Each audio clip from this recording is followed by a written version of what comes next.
Paid media के हमारे समाज पर कुछ साइकोलॉजिकली नेगेटिव इफेक्ट्स आ रहे हैं।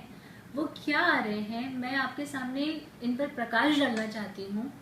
आज एक छोटे बच्चे से अगर हम पूछें कि वो इन न्यूज़ को देखकर क्या समझता है तो कोई जवाब नहीं है।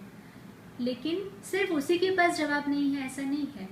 जब वो आज अपने माँ बाप से पूछता है कि रेप का मीनिंग क्या है, बलात्कार का मीनिंग क्या है, तो किसी भी पेरेंट्स के पास में इसका कोई उत्तर नहीं है।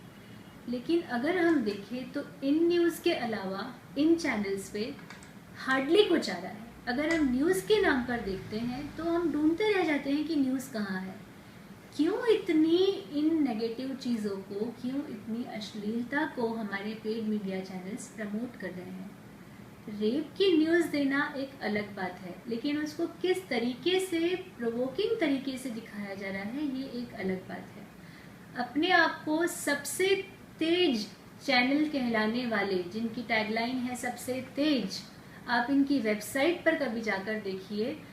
जितनी अश्लीलता, जितनी नेगेटिविटी, जितनी सिक चीज़ें यहाँ पर है, वो आपको किसी भी पत्रकार की वेबसाइट पर अपेक्षित नहीं है।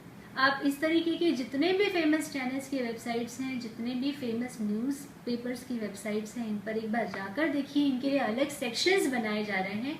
क्यों बनाया जा रहा है?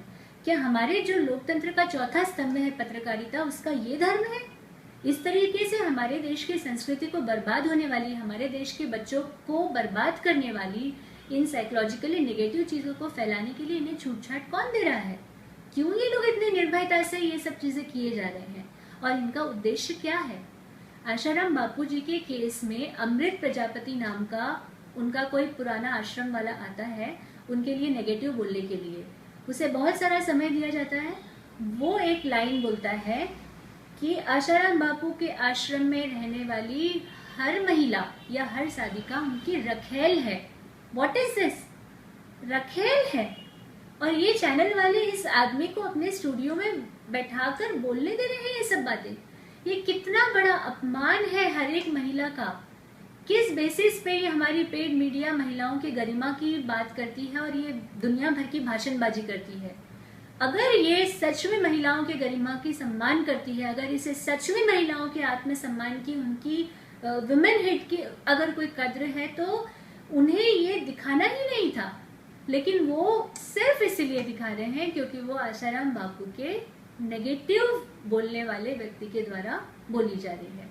This is a total negativity, a total sick mentality of paid media, जो कि हमारे समाज के लिए इतनी घातक है, इतनी घातक है कि हमें पता भी नहीं चल रहा है। अगर हम इनके इंटेंशंस को देखें तो पेड मीडिया जो इस समय कर रही है वो खबर नहीं दिखा रही है। वो एंटरटेनमेंट चैनल्स जो हैं उनके साथ कम्पीट कर रही है और अपनी टीआरपी बढ़ाने के लिए, अपना प्रभुत्व बनाने के लिए, सिर्फ पैसों के लिए वो एंटरटेनिंग तरीके से सब कुछ परोस रही है। और इस एंटरटेनमेंट का कोई लेवल इन्होंने डिसाइड नहीं किया है। ये निचले से निचले स्तर पर जा रही है। ये झूठ दिखा रही है, ये गुमराह कर रही है, ये अश्लीलता परोस रही है और ये बिल्कुल बुरी तरीके से हमारे समाज को लूट रही है।